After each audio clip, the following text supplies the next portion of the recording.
Fala pessoal, sejam bem-vindos a mais um Multistúdio especial. Hoje estamos com a presença ilustre aqui do André Simões, co-founder aqui da Passei Direto. Vem falar um pouquinho da história dele, da venda do negócio, dos novos empreendimentos e passar um pouco essa visão de empreendedor, que não é tão fácil, mas que no final ela é recompensada. Seja bem-vindo. Muito obrigado, Cássio, pelo convite. Vai ser um prazer aqui compartilhar um pouco da minha experiência ao longo dos últimos 13 anos empreendendo. Eu diria que acho que empreender é uma escola não só profissional, mas da vida, assim. Então, acho que estar aqui junto com você aqui para trocar um pouco, né, de bola sobre isso vai ser muito bacana. A infraestrutura aqui do Multistúdio é muito bacana. Convido todos para vir aqui também a conhecer aqui o local presencialmente. Mas vamos para cima. Obrigado aí. Vamos falar um pouquinho. Eu queria saber como começou a sua vida nesse meio. Nem todo mundo começa direto num sistema ou numa jornada que deu sucesso. Então, como é que começou essa tua vida empreendedora até você chegar no Passei Direto? O que você acha que motivou, assim, talvez, você entrar nesse meio aí ou pegar esse caminho?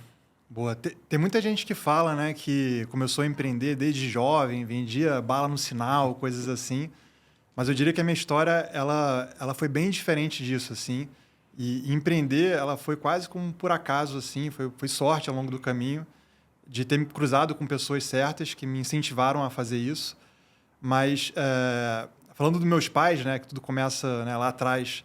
Meus pais, os dois são esportistas, né? Minha mãe não está mais com a gente, mas os dois vieram do hipismo e eram esportistas assim super bem conceituados e inclusive foram os dois para as Olimpíadas também disputar. Pô, maneiro. Meu pai tem 84 anos, né? Minha mãe faleceu no ano passado, né? Tinha 76, mas foram dois cavalheiros assim super de sucesso e eu nunca me aventurei, né, nesse caminho assim. Na verdade, eu sempre fui a pessoa ali que detestava cavalo, sempre passava longe ali do clube.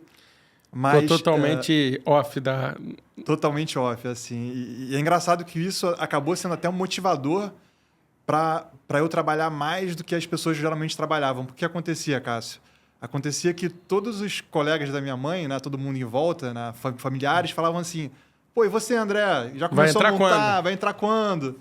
E eu ficava meio frustrado, tipo assim, pô, não, eu não gosto disso, mas eu quero fazer uma coisa que foi tão relevante quanto eles fizeram. Na verdade, você queria seguir o seu caminho sem estar meio que na sombra dele, né? Exatamente. Então, eu diria que depois de várias autoanálises assim, futuras, eu descobri que isso foi uma das minhas alavancas, né, de estar querendo sempre trabalhar muito, né, e ter sucesso. E então, assim, eu diria que até os 17, 18 anos, antes de entrar na faculdade, eu era um menino como outro qualquer. Não era bom aluno na escola, repeti o primeiro ano do segundo grau. Na hora de entrar na faculdade, também não tive sucesso no vestibular. Não consegui passar nem na PUC Rio, que teoricamente diziam que era uma faculdade. É fácil de passar. Pagou, passou, né? Pagou, passou, exatamente. Cara, eu consegui tirar menos de 3 na soma de redação com português. E isso me fez ser automaticamente desclassificado de entrar na PUC. Mas aí, depois, no ano seguinte, eu acabei conseguindo passar. Entrei na PUC Rio, comecei a cursar informática na época. E ali eu comecei a me encontrar. Eu diria que minha vida ali naquele momento fez uma virada de 180 graus. Porque até aquele momento eu era um garoto como qualquer outro, jogava videogame o dia inteiro, jogava competitivamente, viajava... Na época eu jogava CS, né, Counter-Strike. Sim, pô, viajava... teve os times. Exatamente. Então, assim, jogava muito e ia pra festa, né, tudo mais. E aí, quando eu entrei na faculdade, eu consegui entrar... eu finalmente comecei a me identificar com algo que eu gostava muito de fazer. Então, esse negócio de programação e tal me encantou muito, porque na época eu via Matrix também, aquela época dos códigos caindo, aquele mundo, isso tudo me fascinou muito. Então, quando eu entrei na faculdade, comecei a aprender programação, códigos, isso foi uma coisa que me despertou um interesse enorme e eu comecei a gastar muito tempo estudando. E a partir dali, eu comecei a me distanciar dos meus colegas de turma, por quê? Passava o dia todo estudando e trabalhando. Então, eu comecei a estudar já no segundo período de faculdade, comecei a trabalhar no segundo período de faculdade. E daí para frente, assim, minha vida foi cada vez ficando mais intensa a respeito de estudo e trabalho. E aí, como é que eu entrei no empreendedorismo, né? Na verdade, ao longo da faculdade, como eu trabalhava muito, eu estava querendo botar em prática tudo que eu estava aprendendo. E eu falei, putz, eu tô aqui na faculdade, um problema que eu vivia muito dentro da faculdade era aquele negócio de xerox do caderno, né? Então, às vezes eu não tinha tempo de anotar o caderno, pegava xerox do meu colega, queria estudar por prova antiga. E não tinha. E não tinha um lugar, né? Você tinha que, putz, não tem um lugar centralizado onde tem todo esse material de estudo para compartilhar de forma fácil. E aí eu, de brincadeira, falei, pô, vou criar aqui uma rede social de estudos, né? Já existia o Facebook, que era a rede social, existia o LinkedIn, que era a rede profissional. Eu falei, pô, tenho certeza que faz sentido ter uma rede para estudar, né? O pessoal compartilha material de estudo. E aí eu desenvolvi, mas com zero intenção de empreender, de fazer negócio, assim, eu não tinha nem conhecimento disso na época. Era mais para resolver uma dor própria. E aí foi aí que eu conheci meu sócio, que foi o Rodrigo Salvador, né? E até um grande abraço aí pro meu grande sócio aí de 13 anos juntos, que, né, muitas batalhas, assim, né? Acho que quando você empreende não sozinho, você empreende com seus sócios, com sua família, com seu filho, se você tem filho, com sua esposa, seu pai, sua mãe, todo mundo está na mesma jornada. Então, o meu sócio, o Rodrigo, na época, ele queria empreender no mercado de educação, ele não tinha nada desenvolvido, ele até tinha um negócio desenvolvido, mas não estava bacana, queria um sócio técnico, né? E eu, como era de engenharia de computação, depois de informática, mudei para engenharia de computação no meio do curso. Eu fiz o caminho ao contrário, né? Porque geralmente o pessoal começa em engenharia e vai para informática, que é mais fácil. Então, eu acabei indo na direção contrária. Pro mais difícil. Pro mais difícil, E depois a gente pode voltar nessa decisão aí, mas foi uma decisão que eu dou graças a Deus que eu fiz ela, que foi meu primeiro tijolinho de construir resiliência na vida, né? De ir para um curso difícil, que me tirou da zona de conforto e, né, me fez ali caminhar para frente, né? Então, conheci meu sócio, queria um sócio técnico, eu tinha desenvolvido lá, já passei direto naquela época, e ele me apresentou esse mundo do empreendedorismo, né? Ele queria entrar numa aceleradora de empresas. E aí a gente começou daí, né? Então foi aí que eu entrei nesse mundo de empreendedorismo. Então, como é que surgiu? Você já falou um pouquinho que surgiu com essa parte aí de você precisar de material. Mas quando que você viu o que você precisava para ela crescer e que você viu que ela ia virar algo maior? Boa. Quando eu conheci meu sócio, a gente entra numa aceleradora de empresas, mas aí o deal da aceleradora não era legal. Era uma proposta assim, bem fraca, assim, no sentido de, putz, na época acho que era R$20 mil por 20% não diluível. Tipo assim, ou seja, se eu fizesse novas rodadas de investimento, eles nunca seriam diluídos. Assim. Isso é uma coisa que não existe, né? Depois eles até ajustaram isso, não tinha mais. A gente negou, e porque na empresa que eu trabalhava, os donos da empresa onde eu trabalhava, que eu era programador, era uma empresa de segurança, né, na nuvem, e desenvolvia antivírus, né, e tudo mais. Eles tinham um fundo de investimento, e quando eu pedi demissão para começar a passeio direto, eles falaram, não, peraí, me apresenta aqui o negócio, de repente a gente mesmo investe em vocês. E aí fui lá, eu e o meu sócio, o Rodrigo, para apresentar para eles. Eles olharam um business, falaram, quero investir em vocês. E aí naquele começo lá botaram R$500 mil para a gente começar o negócio. Assim. Então esse foi o nosso seed investment. E foi aí que começou o negócio, que a gente começou a pegar o que eu desenvolvi, melhoramos, fizemos um design bonitinho, porque eu não era designer na época, eu fiz o design todo feio da plataforma no começo. E aí botamos no ar, lançamos assim uns 5 meses depois que a gente levantou esse investimento.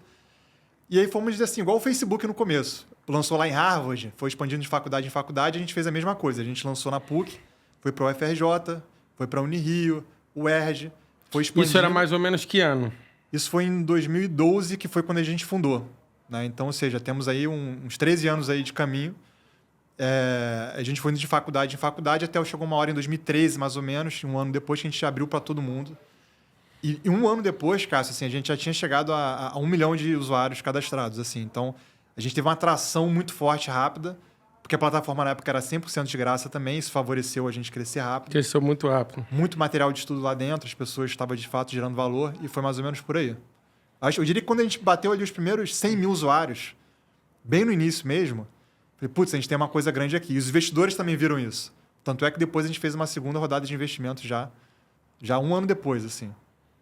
Qual dia, como é que você pode, pegando assim, misturando um pouco, o dia mais difícil como empreendedor e o que você tirou isso aí de lição?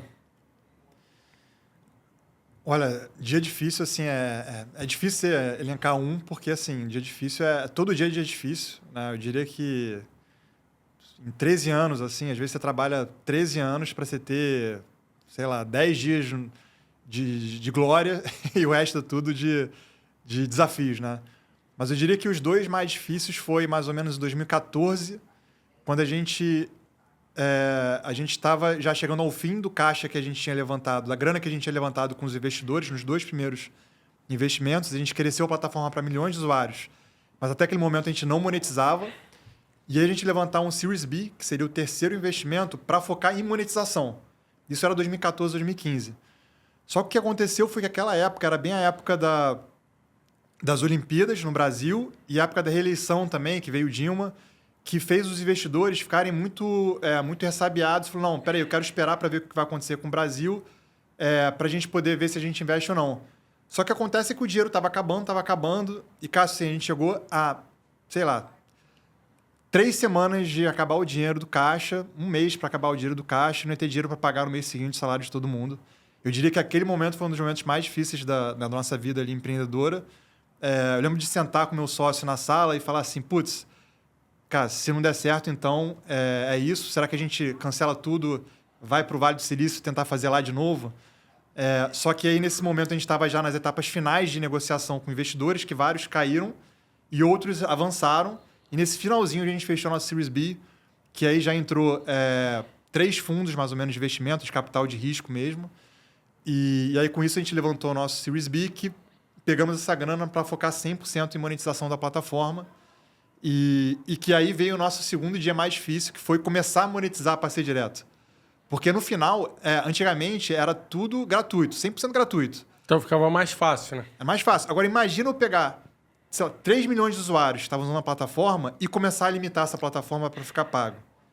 Cara, o pessoal entrou à loucura, assim, de xingar a gente, de... Putz, né, um monte de capitalista, não sei o que lá, não tem direito de monetizar essa plataforma, não sei o que. Mas foi uma decisão, Cássio, assim, que se a gente não fizesse isso, a empresa morria. Não ia ter mais Passei Direto para ninguém. Nem gratuito, nem pago. Então, a gente foi tentando modelos de negócio até chegar num plano de assinatura.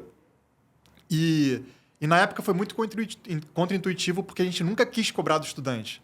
Porque a gente era estudante, a gente tinha aquela coisa mais filosófica de, o estudante está ferrado, a gente não pode monetizar em cima dele. Mas, assim, a gente tentou várias coisas que não funcionaram e essa foi a saída que a gente conseguiu encontrar lá na época, que no final acabou se provando sendo um modelo de negócio sustentável para a companhia. E a gente tinha um modelo muito simples, que o aluno, se ele quiser acessar de graça, ele pode, mas colabora com conteúdo para a rede. Então, quem colaborava com conteúdo, ele tinha de graça a Passei Direto. Agora, se ele não quer colaborar com os outros alunos, ele tem que pagar, entendeu? E aí, com isso, como é que ficou esse andamento? Teve muitas pessoas saindo, teve muita gente ajudando. Como é que ficou esse... Porque, assim, realmente é um ponto a se pensar, porque todo mundo, no primeiro momento, ele usava muito do que vocês faziam. Sim. Então é mole, tu chegar lá só usar. Quando você passou a limitar, o cara, além de fazer, de usar, ele tinha que realmente contribuir. Ele tinha que trabalhar de alguma forma. Ele tinha que dar um tempo. Então, assim, na hora de cobrar, todo mundo quer. Mas e fazer? E aí, como é que foi isso? Olha, assim, tinha de tudo, né? Como estamos falando de milhões de usuários, assim, você tinha um monte de gente que estava querendo boicotar, queria parar de usar, reclamava. Tinha as pessoas que começaram a contribuir muito com a rede, que foi muito bacana. A gente começou a aumentar muito a base de conteúdo. E tinha as pessoas que têm aquele senso de urgência, não quer ajudar e vai pagar, entendeu? Então, a gente foi administrando essa... né, enfim, e de fato, assim, apesar das reclamações, ninguém parou de usar. Assim, a gente não viu nenhum movimento relevante de pessoas largando a plataforma.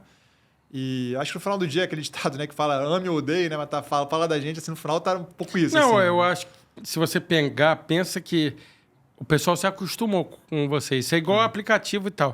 O pessoal reclama. Mas tem gente que não quer, não tem como sair. Você quer reclamar para tentar diminuir o teu custo ou alguma coisa. Mas tu já passou a viver. Igual assim, tu fala, tem um aplicativo de espaço, tem um aplicativo de tal coisa. Você não vai tirar e arrancar ele, só se você não tiver condição nenhuma. Exatamente. Ele já começa a fazer uma parte da sua vida. Então, eu acho que, nesse sentido, ele entra isso. Aí, pegando nisso, você Eu vou fazer uma alusão ao momento de hoje para a gente falar um pouquinho disso, que seria, como é que você vendo isso, você pensa hoje em dia a IA? Um paralelo dessa época que você viveu e você viu algumas coisas com o momento atual da IA. Bom, assim, eu diria que a IA hoje, assim, eu acho que é uma coisa tão grande quanto foi a internet, tá? Eu botaria a internet e a IA como top 1 assim, de avanços tecnológicos que vão disruptar, vão mudar completamente o rumo da nossa vida no dia a dia. E assim, né? Putz, quando você fala business de educação, né, assim, tem muitas mudanças. Então, quando você fala, por exemplo, de geração de conteúdo também, né? Pô, a nossa plataforma é uma plataforma de conteúdos. Nossa plataforma são conteúdos gerados pelo usuário. Poderia ser gerados pela própria Passeio Direto. Hoje em dia, né, além da empresa gerar conteúdo, do usuário gerar conteúdo, agora a IA pode gerar conteúdo também. Tanto é que não precisa nem ir longe, né, na Passeio Direto, mas você pode ir no Instagram, você vai em várias redes sociais, você já não consegue nem identificar o que é um conteúdo gerado por IA, né, ou por uma pessoa. O que leva a vários, né, desafios de plataforma de ranqueamento, né, de ver o que é fraude e o que não é. Mas, sem sombra de dúvidas, assim, putz, é uma mudança completamente de Você acha que ela assim, vai para ser todas as empresas. meio disruptiva? Completamente. Não, já está sendo. Já está sendo. O fato de você entrar no Instagram e você não conseguir... sem brincadeira, né? Às vezes você vê um vídeo e você vê do começo ao fim e você fala, caramba, que negócio interessante. Aí quando você abre o comentário, você vê alguém falando assim, IA. Aí você volta no vídeo e começa a analisar ele com mais atenção. Aí você percebe algumas falhas e você fala, caramba, isso aqui é IA. Por um pouquinho, eu não passei despercebido. Isso é muito doido. Imagina daqui a 1, 2 anos para frente. Mas você não acha que é porque a gente não tem foco muito no que a gente mexe, a gente tem muita coisa na cabeça? Porque, assim, se você parar e ficar ali, sim, só que a gente olha meio que instintivamente. Sim. Tem um estudo que mostra que a gente passa por 3.000 a 4.700 marcas e elementos visuais. Então, você acaba não tendo aquele super foco que você consegue. Eu acho que, realmente, ela está evoluindo. E ela está ajudando em muitos caminhos. Mas também eu vejo que, e é uma discussão que a gente sempre fala, todo mundo também chega lá e dá ok, mandar fazer, vai ser igual. Então, assim, como sempre, quem se diferenciar e evoluir vai ter um lugar, como tudo na vida. Sim. Eu acho que esse é o maior caminho. Só que a gente vai ter coisas mais evoluídas, mais fácil de fazer. Sim, sim. Agora, pegando esse lado do Passeio Direto, vocês quantos sócios eram e como é que foi esse momento dessas series que todo mundo leva num jeito como se fosse hollywoodiano de facilidade? Queria que você contasse um pouquinho, algum bastidor, alguma coisa, até para o pessoal ver a realidade, porque o pessoal acha, não, botaram dinheiro, é super tranquilo, não sei o que, estou milionário, ou então vou queimar dinheiro. Por mais que tenha alguma coisa que você vai gastar mais, dar mais estrutura, mas existe uma cobrança que nem todo mundo fala. Nossa, e que cobrança, assim. Pessoal, assim, para quem empreende, e isso é uma coisa que eu não sabia lá atrás, né? Quando a gente começou, em 2012, putz, eu e meu sócio, a gente tinha 24, 22, meu sócio era mais jovem ainda, tinha 22 anos. Então, assim, eram 2 moleques que não sabiam de nada, assim. Era uma experiência ali de primeira viagem nossa. E quando captamos o primeiro investimento, a gente nem sabia como fazer isso direito também. Só que, assim, quando caiu os primeiros R$500 mil na conta, foi assim, veio 2 toneladas nas costas, assim, porque pela primeira vez a gente começou a entender o que era o peso da autorresponsabilidade, no sentido de que eu tenho pessoas de fora que botaram uma grana enorme na gente e eles acreditam na gente, né? Ou seja, eles botaram esse dinheiro porque eles acreditam na gente. E eu e meu sócio, a gente tem esse peso da autorresponsabilidade muito grande. Então, assim, a gente se cobra muito. Então, assim, todo dia a gente pensa assim, cara, será que eu estou fazendo a decisão certa? Porque eu não posso deixar esse negócio pro buraco e deixar eles perderem o dinheiro deles, entendeu? Então, no final, as pessoas acham que empreender, putz, você não tem chefe, você faz o que você quiser. Pessoal, beleza, se você tiver um business que você não tem nenhum investidor, é 100% conta própria, beleza, você tem até essa flexibilidade de você fazer o que você quiser. Mas muitos casos de negócios que cresceram muito, existe uma estrutura por trás, e essa estrutura, no final do dia, elas te cobram e você precisa prestar contas também. Então, foi um peso muito grande. A gente fez se eu não me engano, umas 4 ou 5 rodadas de investimento ao longo de 10 anos. Então, assim, não foi um negócio assim que a gente levantou uma vez e foi até o final, até a venda, né, que a gente teve. E cada rodada a gente tentava provar uma coisa nova. Então, a primeira rodada era para a gente provar o que chamam, né, de Problem Solution Fit, ou seja, eu tenho um problema que de fato existe, né, na sociedade e eu estou dando uma solução aqui que de fato ela atende a esse problema. E aí, quando é que a gente comprovou que a gente acertou? Quando o negócio começou a crescer muito o número de usuários. Opa, aqui tem um problema que merece ser resolvido. É aquele crescimento exponencial que quando acerta meio na veia, você começa a ver que está... Só que aí gera outro problema, que ele cresce e aí você precisa de estruturação para poder acompanhar o crescimento, senão você perde ele no meio, né? Exatamente. E aí o que aconteceu foi, a gente cresceu muito, mas a gente decresceu logo depois, porque não tinha retenção dos clientes, das pessoas, dos usuários, né? No caso, porque a gente não cobrava. Então, a gente teve uma aquisição forte, mas eles saíam. E aí, o segundo investimento que a gente levantou, na época que foi com a Headpoint Ventures, que é um desses fundos do Vale do Silício, um dos primeiros até a vir aqui para o Brasil, nessa época de 2012, já investiu no Netflix, Groupon, assim, então é realmente um fundo super reconhecido.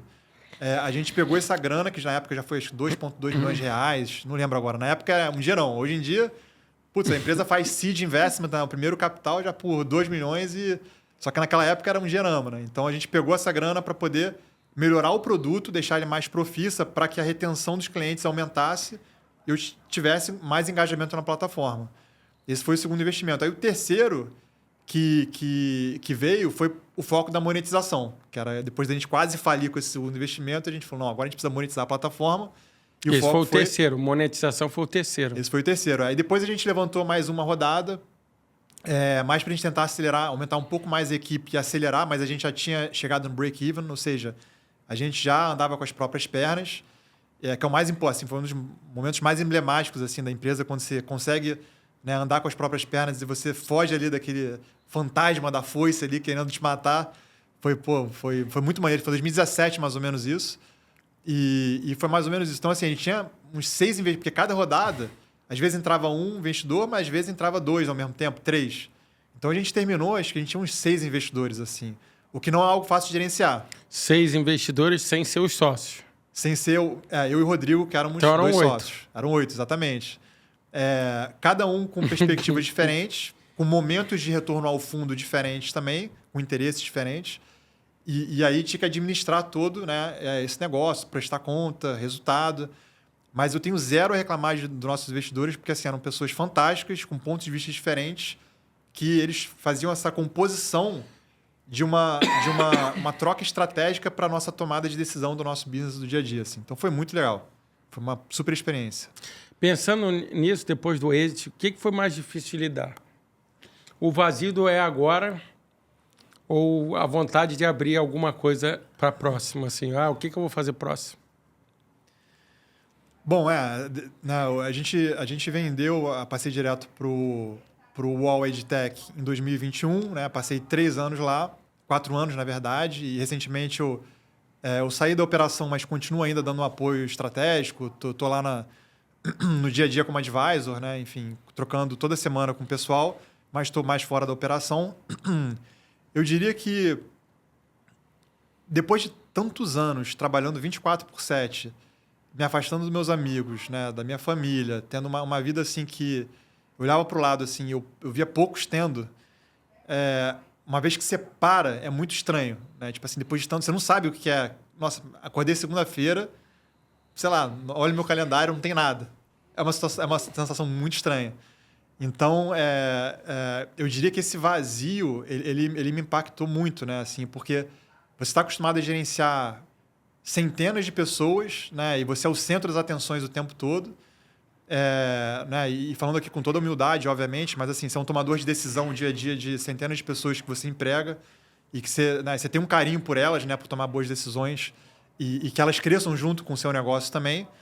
E aí, do nada, né? No dia seguinte, você passa a ser uma pessoa como outra qualquer. Né? Você está ali no dia, você visita ali, você vai na praia, vai no cinema e tal, as pessoas falam com você, pô, o que você faz e tal? Não, eu fundei uma startup e tal, mas hoje não estou fazendo nada.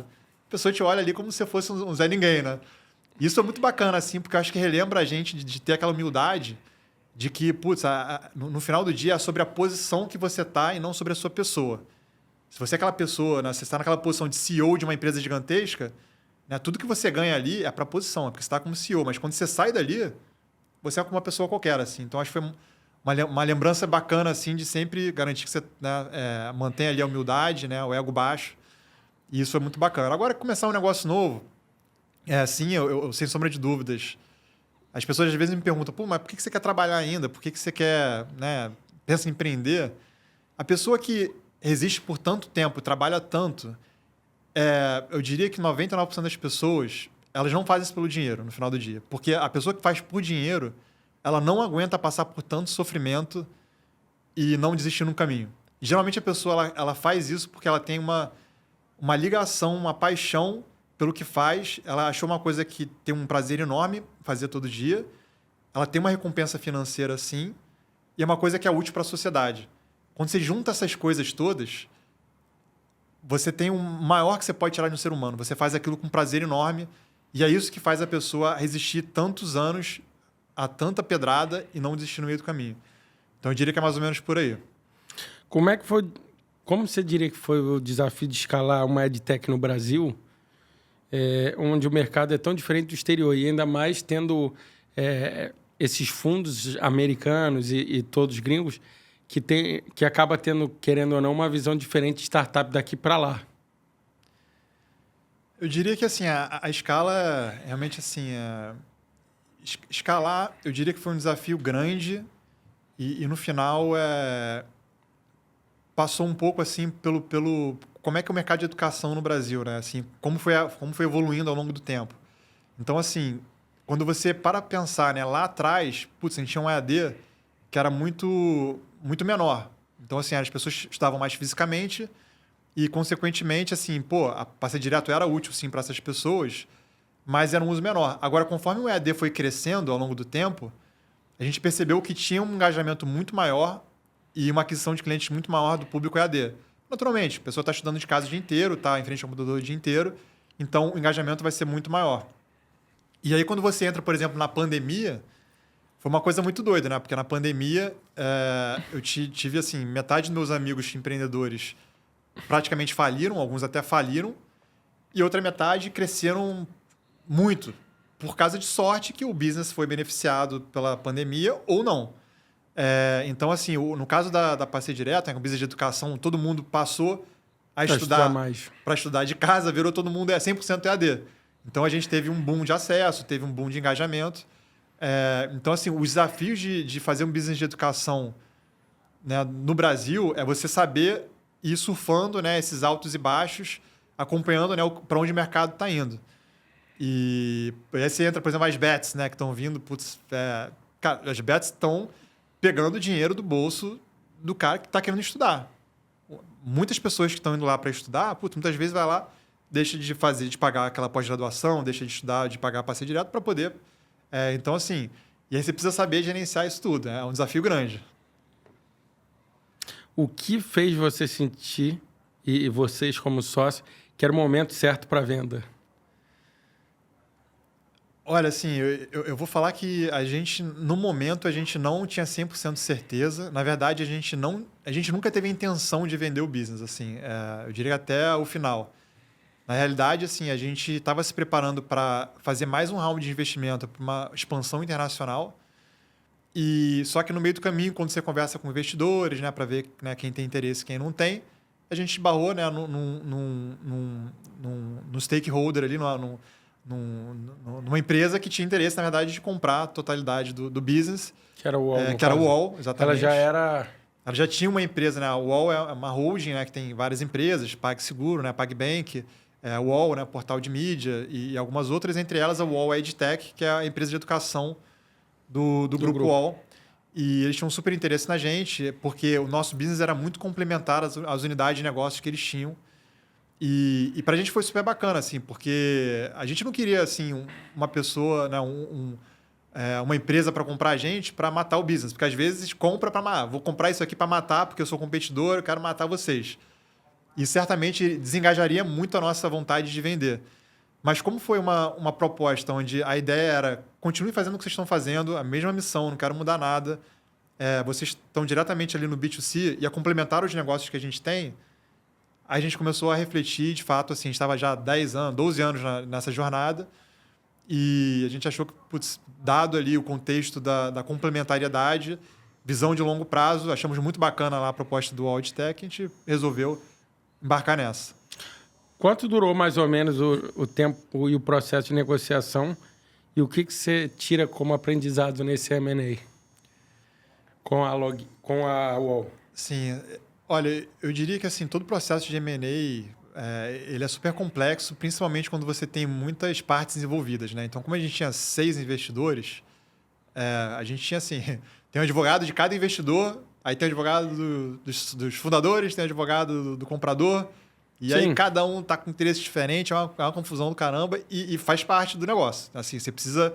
É uma negociação, assim, a 8 mãos ali no caso, enfim, 16 mãos, e você tem que entender os interesses de todo mundo e ir tentando convergir para uma coisa que faça sentido para todos, senão o negócio não sai. E aí, assim, foi um desafio grande. Não foi assim... muitas vezes o M&A ele não acontece de primeira, então, às vezes, putz, a pessoa vem, faz conversa com você, faz uma proposta e sai.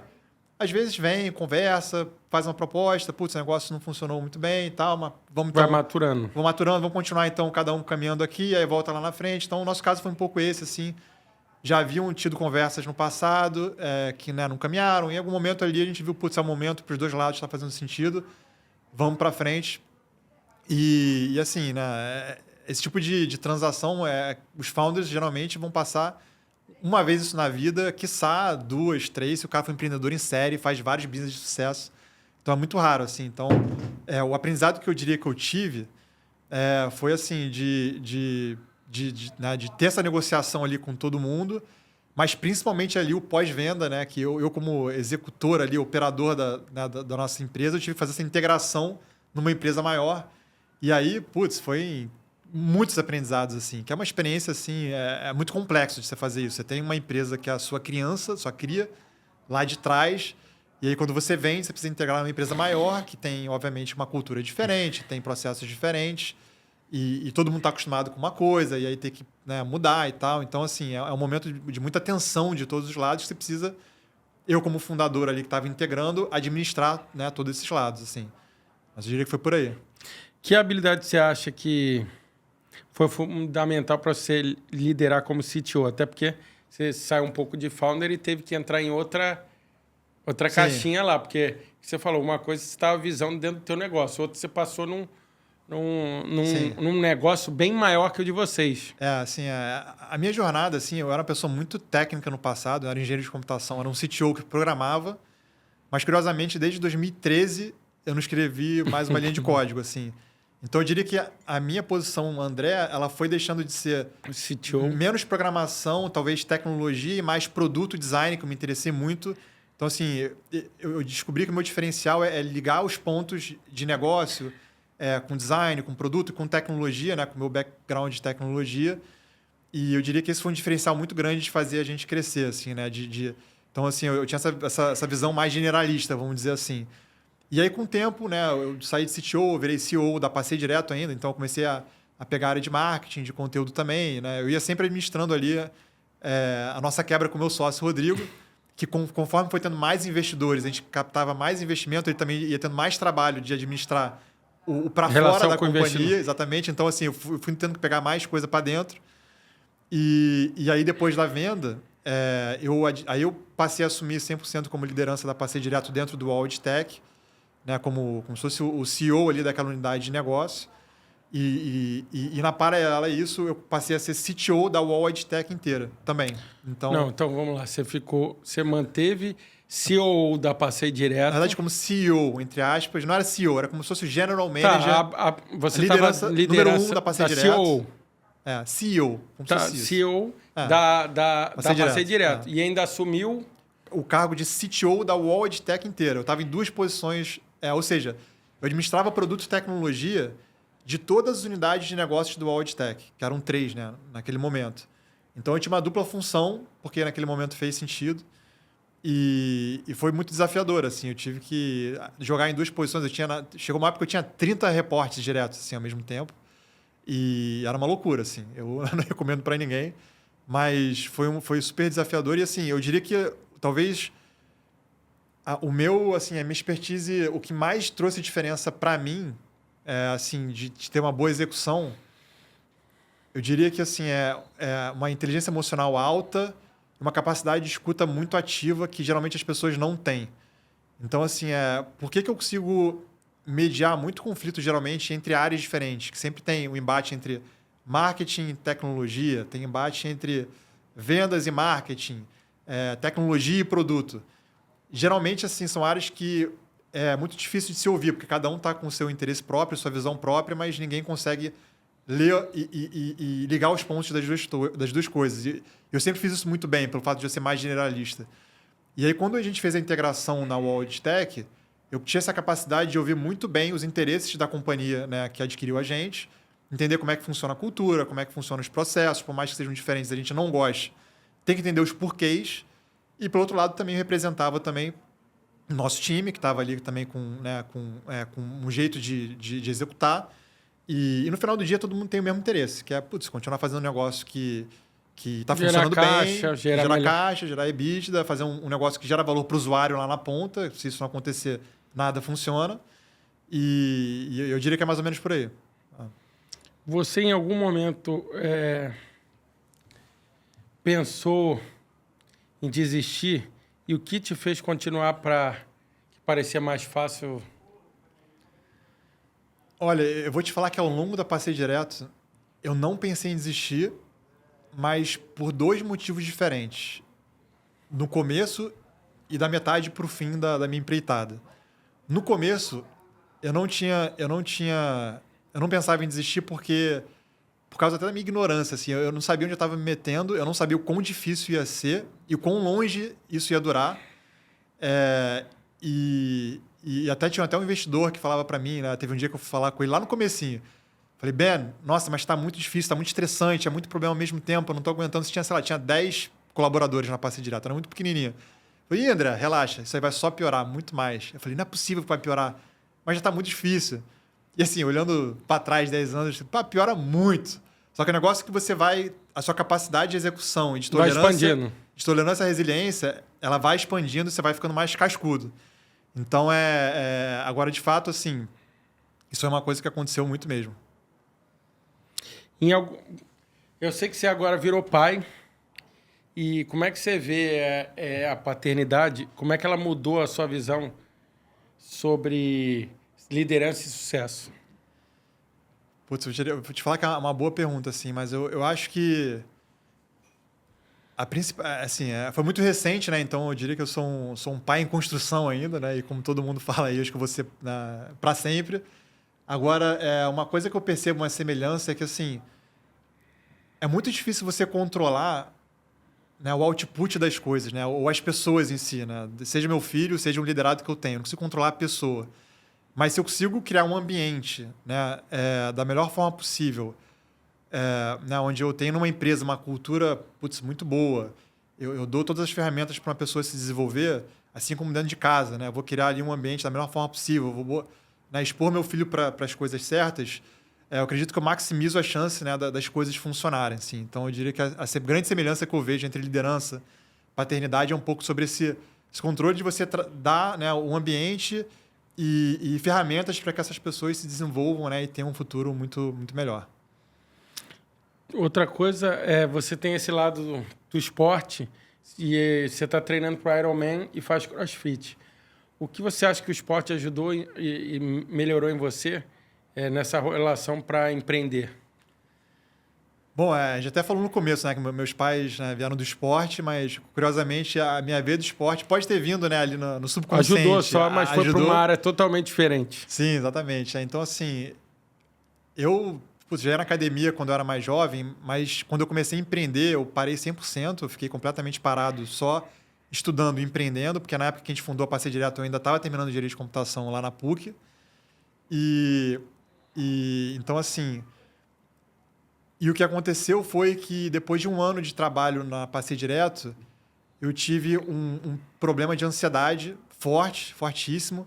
Estava muito ansioso, que me levou a e sendo super vulnerável aqui, me levou a uma síndrome do pânico.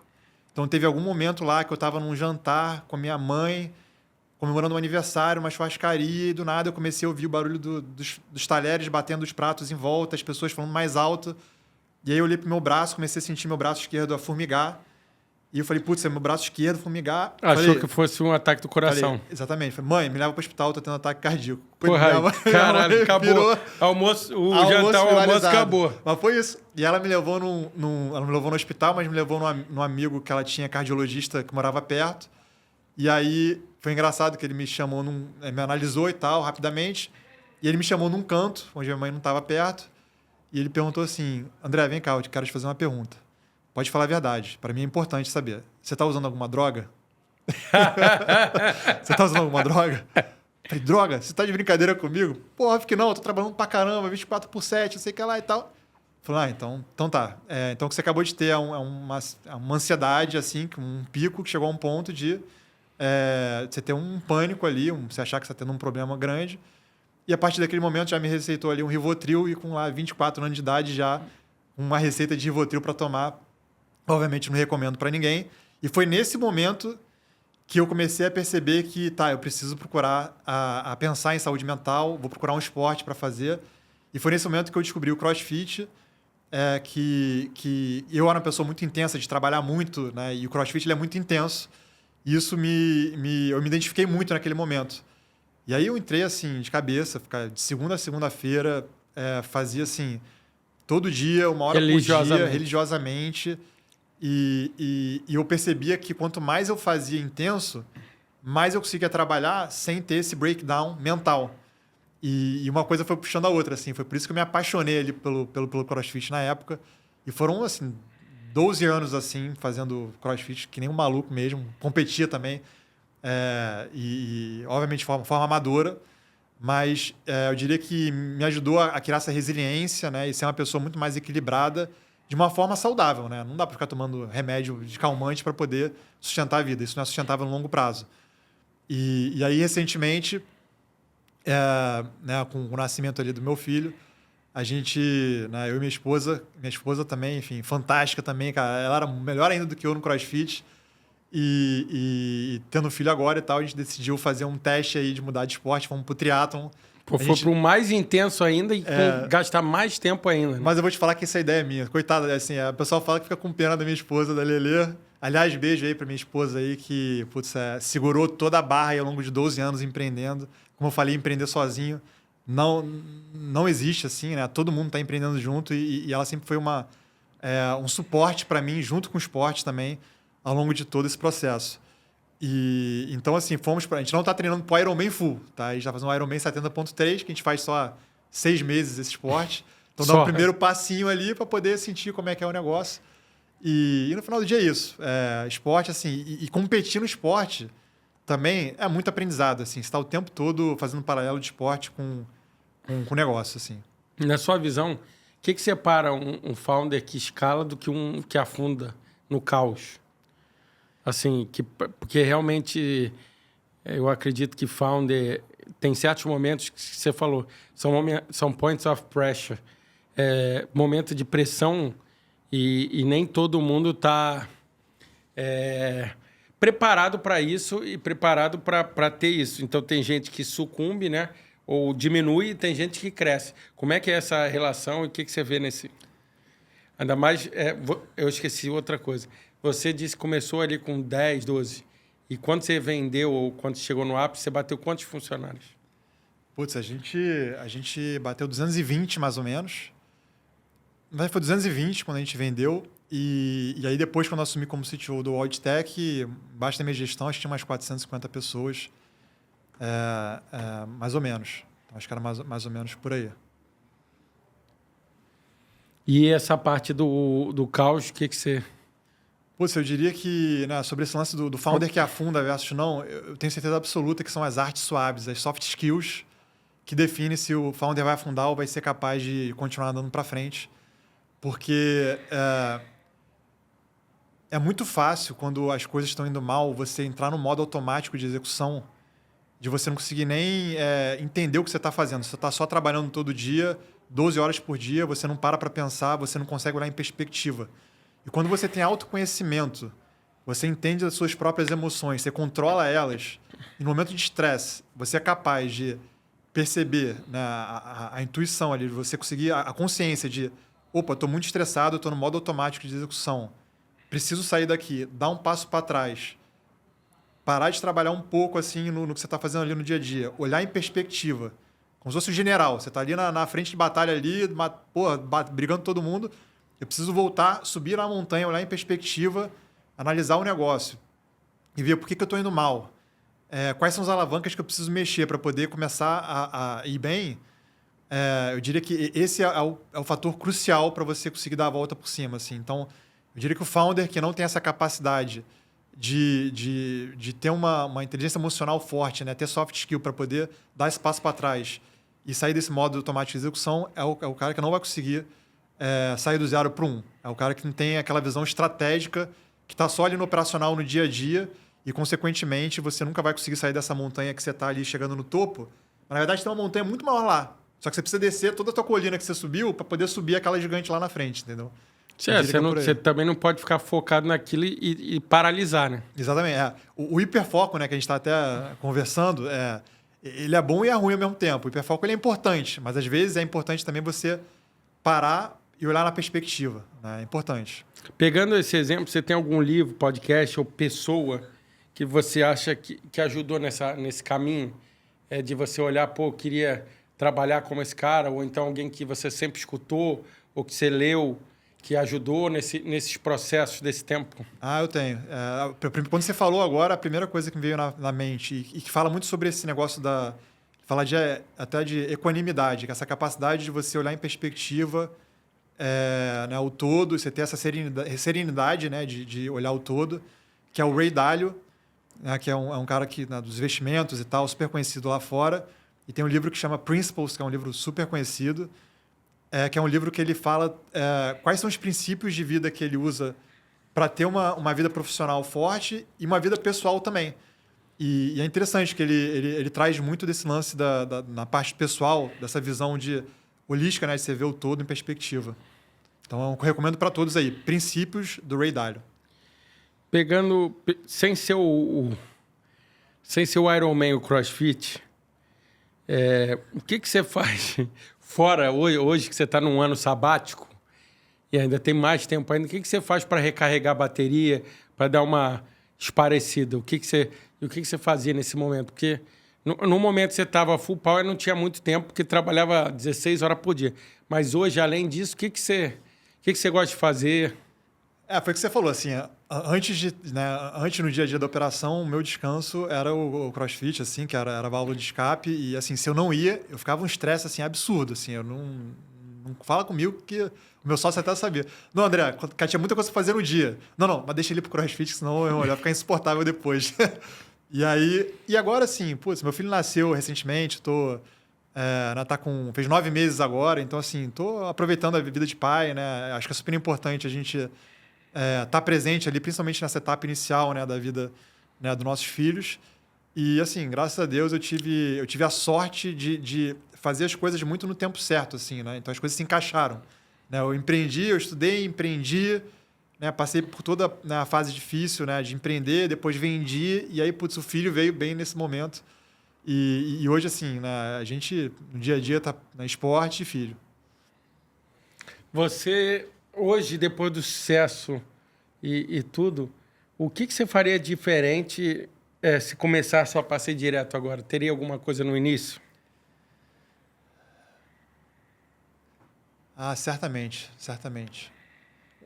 Uma das coisas que eu aprendi, depois de 12 anos empreendendo, é que muitas vezes a gente tem muito medo dos riscos, né? A gente é muito avesso a risco, no geral.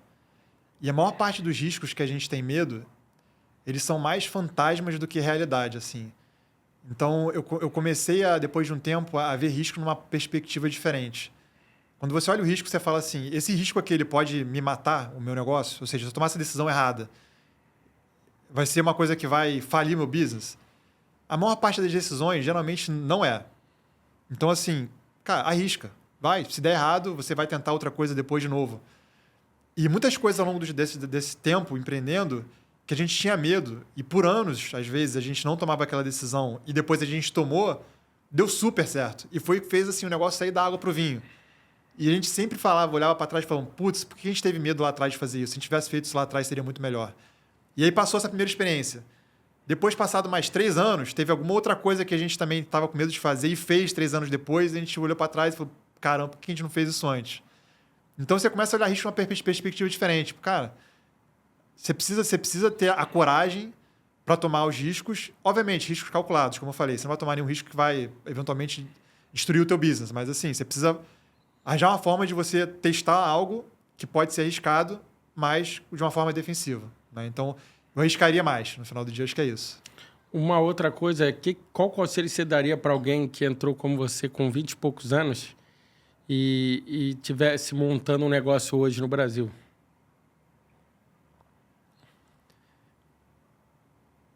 Eu acho que o conselho que eu daria, ele vai um pouco do que a gente conversou um pouco antes também, que eu acho que é encontra um problema que você se apaixone por ele e você trabalhe em cima dele como se você estivesse fazendo um hobby de uma coisa que você gosta, né? Então, como eu falei, eu jogava muito jogo de videogame quando eu era moleque, competia, né, e tudo mais.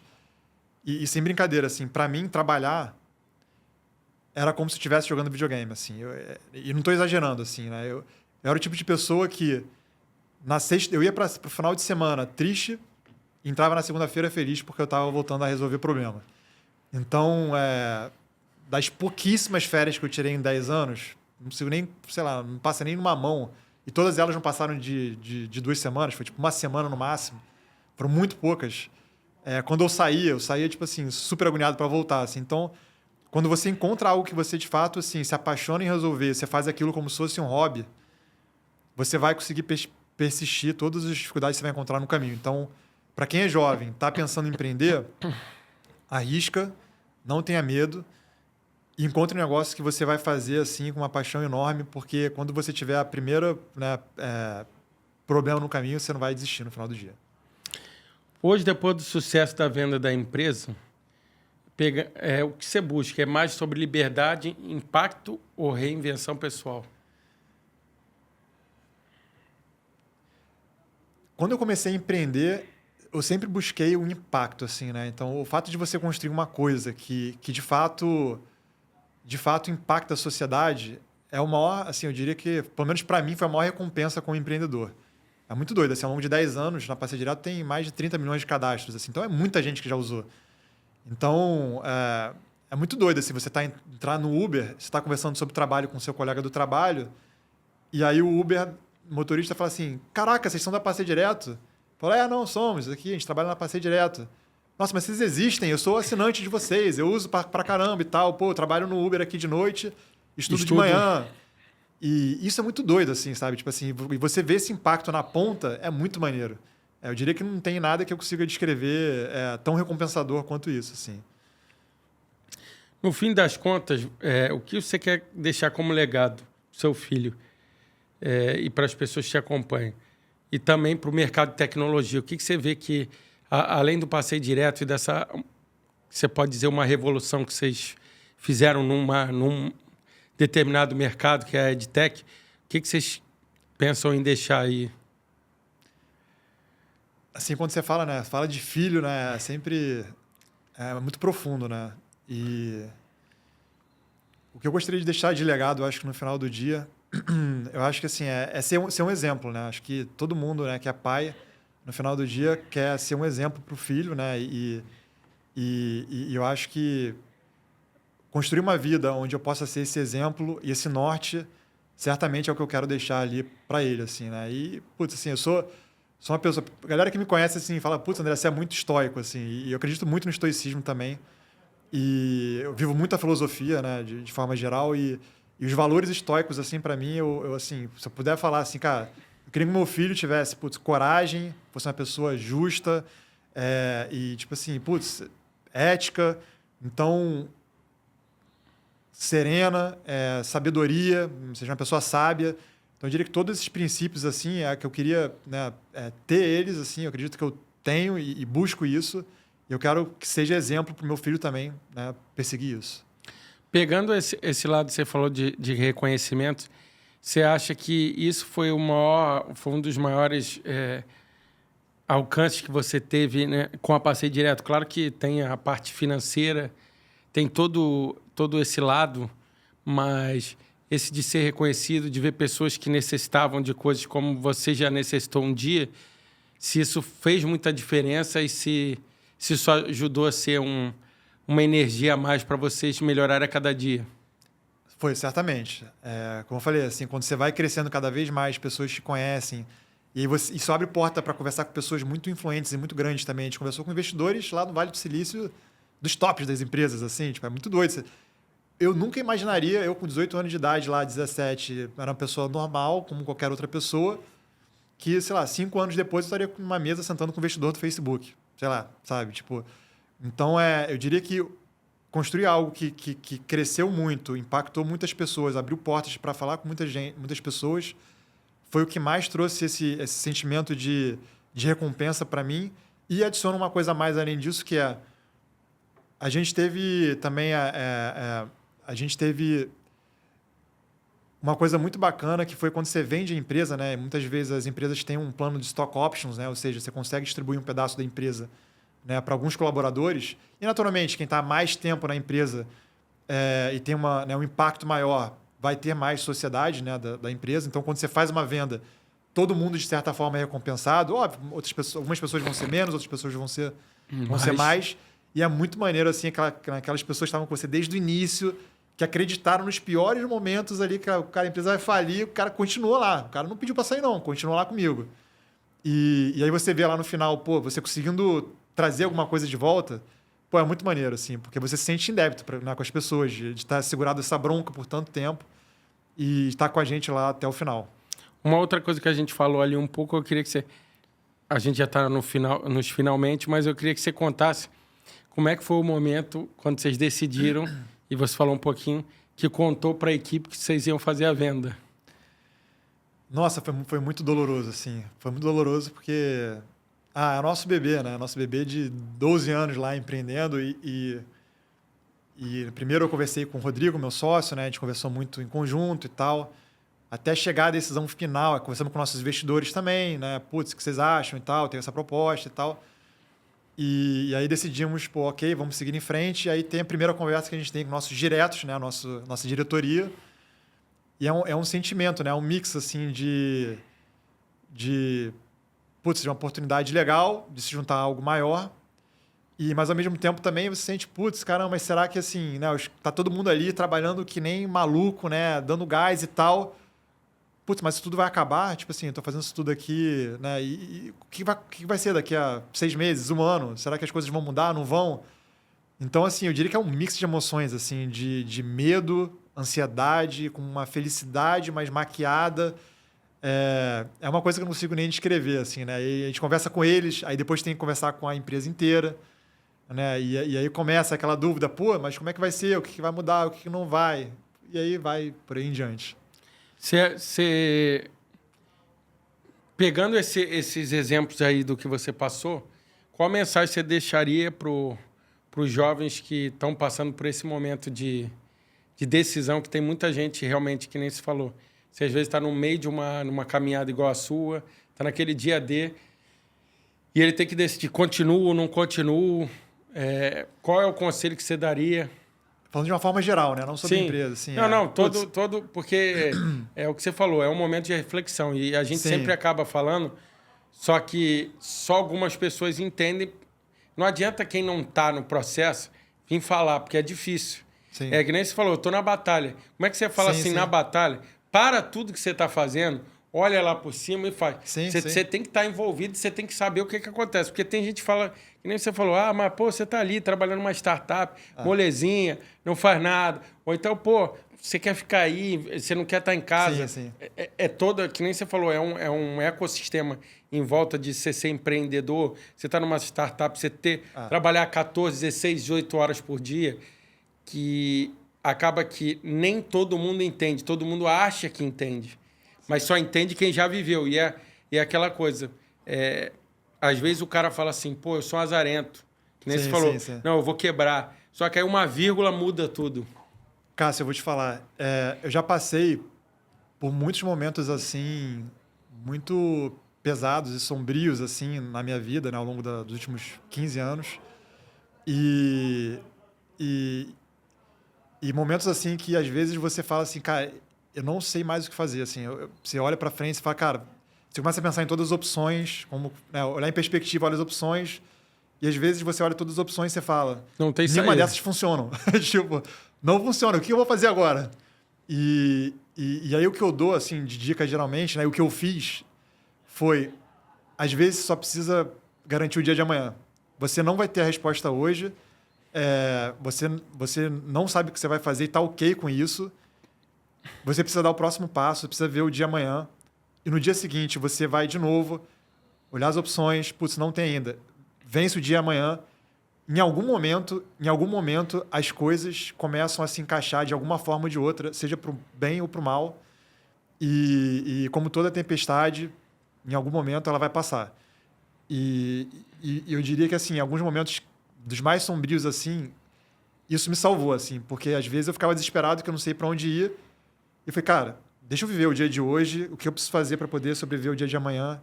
E isso foi, né, me levando. E, então, assim, eu diria que esse foi o principal conselho que eu dou para quem está passando por fases assim.